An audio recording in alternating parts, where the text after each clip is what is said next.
Fumu kamu ke kuyangala samu na mambo ngena usala fumu.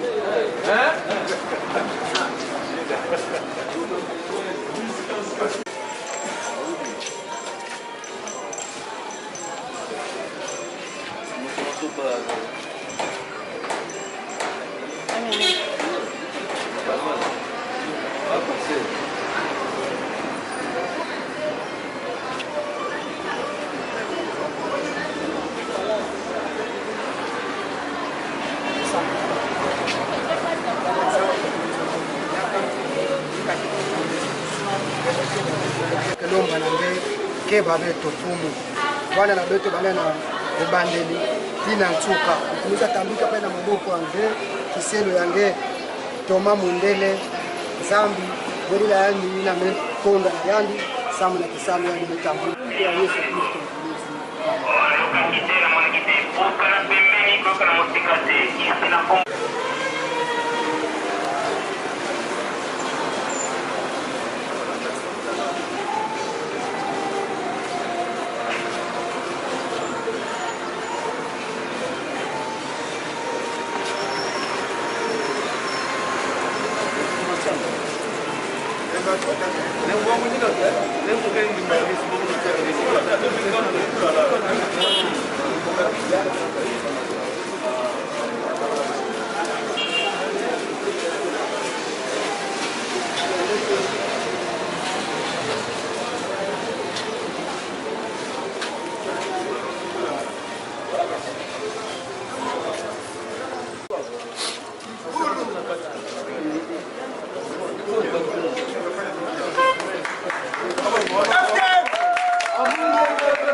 Non, mais on continue.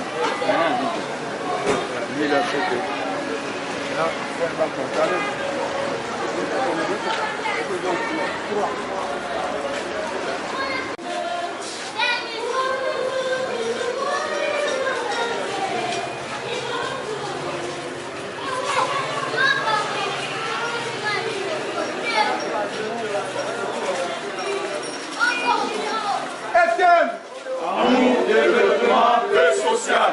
FTM. Amour, développement, paix sociale. FTM. Amour, développement, paix sociale.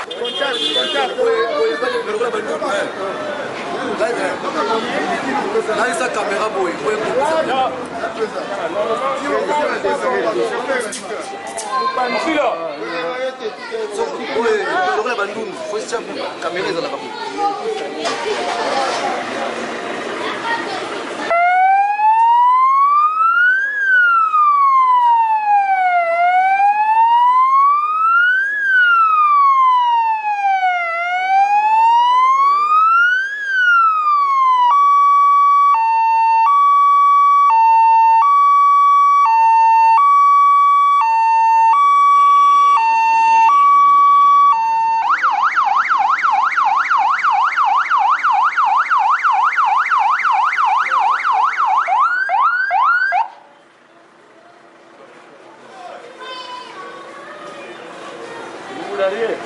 Oui, même de bon.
Mazela, pitisa.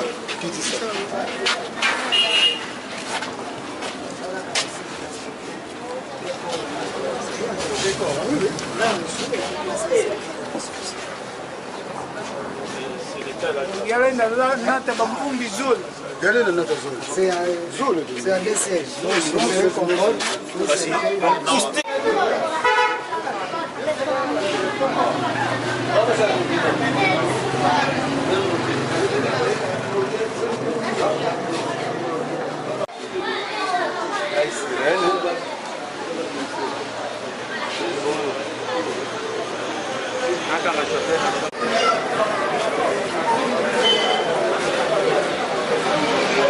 En tout cas, betuke na kiese mingi moyen kuto ku manifester au élevé.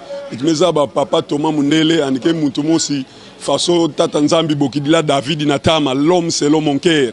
Yanike tata moski ntima mbote papa ya bana. Ya betuke na besoin ya ba mitwadisi ya play na bois la betu ya Congo central pe na pays ya beto nyonso en général. Donc papa Thomas Mundele tata Nzambi buelandi ya mingi. Betuke na kiese mingi donc betuke na émotion. Pentuba ya chuka veya ya tete samkwandi pandémie nga yankame kuiza dia kame yake kuiza benuke mona odia na bifikula. Merci beaucoup. Petrina kiese mingi pendea mingi donc ya kusekana ve tuna kutuma tondo mingi na papa honorable. Yani ke initiative ya fondation beto Thomas Mundele pesa to kima ya nouveau sana kusalisa ba membre na ba kangu nyuske banana na mbanja matadi. Bika njamba nisa kumuna honorable ni kuona ntwala tafu matondo mingi na kubaka kima yai vraiment kime sepela mingi matondo penja mingi venjanja menta masaka kumuna yani sana kuona ntwala. En tout cas esalinga esengo mingi ngana daji sema passager na moni événement do salama awa yango na telemina tuna. En tout cas esalinga esengo mingi di jamais vu na matadi bandamba bakambo e banda ba fondation ezalongo ebele memba liboso na moni visionnaire ya fondation apesi Corbière na ba membre na ye pour esalisa bango. Donc esengolanga eza débordé donc ngamoko naza boy donc nakomika membre donc bamolo komi membre donc komi membre donc biso na fondation Thomas Mundele po ngape na mitie na kati sikasiko donc biso to kobeta egogote meteke bula ni makoko donc beto donc ni makoko beteke bula na fondation Thomas Mundele ni makoko donc kiese mingi ya komona membre ya vraiment kiese ke ya mingi na bola matadi mingi meza babeto mingi pe baza babeto ve bakemona beto ya bisisu ya batricot na ba carte bana kuivusa mais niki madia kaina ça fait plus ou moins une année après Boubouyaï ina vendaka ndozi bongola meso mwene to memona yau kiese ke ya mingi je crois be ba membre ina gela ndamona ba selili bakemona ke membre va tubila bao ya misalama pe ya mikukisama donc to me vutu la difunda matondo na ya beto visionnaire mungu bokela mingi l'homme aux actions concrètes l'honorable Thomas Mundele le visionnaire de la fondation et animé ça la ani bulaka comme na meza mke pesa yake pe ya tsuka fe anike bola tito ke kwenda na tsuka pour kiese ke ya mingi kaka ndi tuko lomba na honorable anibika beto ve ani soutenir beto et puis beto pe tona kutuba ke toke entretenir ki mayai anike mona faso na lemvo nzambi toke diati la bumosi jusqu'à la fin bon la kokota na kivuka beto yake na condition ve il suffit que na kwembe no ke na quartier na commune beno ke si beno na plus ou moins 20 ou 30 personnes mais beaucoup la beto na coordination toke kita na terrain toke mona bima ke vana ya ki ba faso meneke sangana et toke pese beno modo yake na condition mo civique condition vraiment élevée. OK. Merci beaucoup. Je crois que Batuming Mezaba, ça fait plus de 6-7 mois, que la fondation Thomas Mundele, na niveau de Matadi, coordination que le bureau qui a na Makaya Vangu. Alors, ça m'a aidé aussi Kangwe Matadi, il y a un bagage de loi qui a Kusumba Corbière. Corbière, ça a aidé Bapangebeto, il y a ville de Matadi. Il y a que Corbière qui vont gérer la coordination avec la fondation. Donc, nous sommes que membres de la fondation, l'Enda Galuta à niveau de la bureau, de la fondation, Anizaba, ba condition, Samna Kubaka Corbière, quand on passe la famille, nous sommes que membres de la fondation, quand on a besoin de Corbière, en l'endana na luta awa anibaka ba renseignement sana kuzaba montant ina balenda ka luele yao yake kima ya association donc ntalu yake ya kuzezuka mais samla ba membre beno lenda peluta na ba selile beno ba président selile qui pesa beno précision samuna en cas de décès na niveau ya famille yiki kima fondation lendaka zabisange. Donc je peux vous donner un exemple.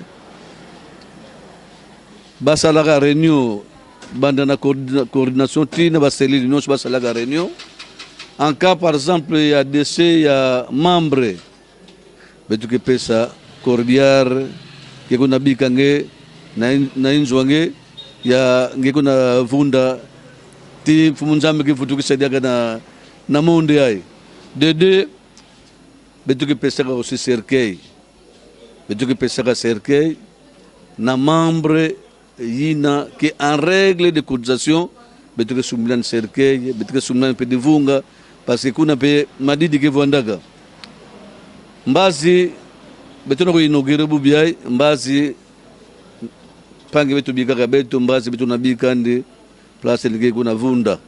Donc demain déjà betuke vonda na niveau ya kinkanda kuna na morgue betu nabaga pange betu ke kuna vunda na inzonandi.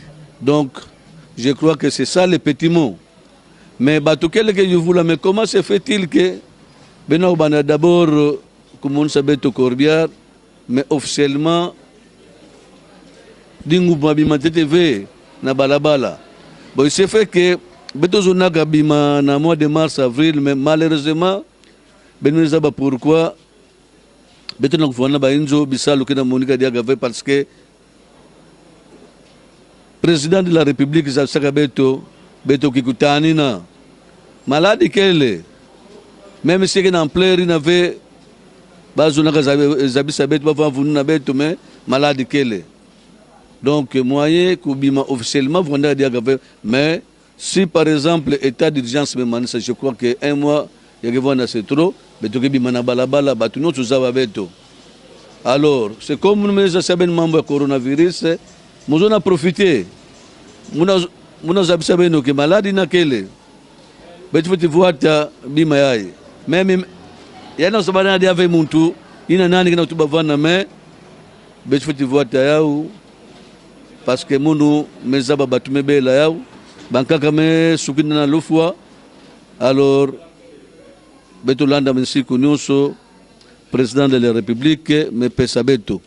Betu sukula maboko betu vanda distance à 1 mètre mutuke kosula na dikoso bete bogula kude sukula maboko tout donc il faut to landa mesiku nyonso ina samuna beto na besoin pe yankangu l'état pe na besoin ya beto kikutanina parce que ngemeka baka maladi ke maladi mikuma ngolo na bilumbu ya mbongo kedia kave ngeke mona famille ke mona pasi na kusosa dikuta. Donc voilà les petits mots, voilà la mounou, samuna journée à Boubiaï.